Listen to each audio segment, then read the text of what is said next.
Okay, so this is a tutorial about how to repair the rope on the e46 convertible that holds the flaps, assuming the flaps are okay and it's just the rope that has been cut off.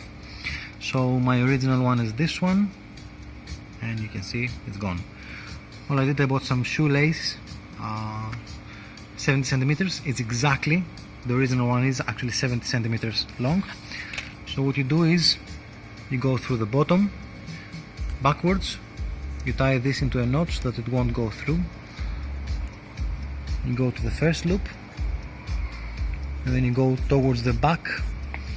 If you go around the back, you can see this is the first loop here, which goes into this, and then continues going backwards. There is a spring behind here. You can feel it if you just put your finger here.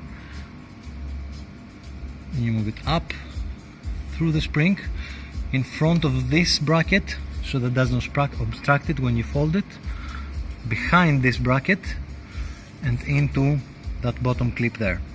So in front of this, behind this, you go through.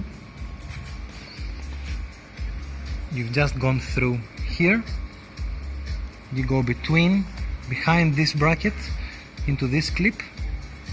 So from here, keep going up here and to the front. So the general idea is you start bottom front, bottom back, you go back, you move up, you go forwards and up, forwards and up, and forwards and up into the last one. You tie it again into a knot, and it's done.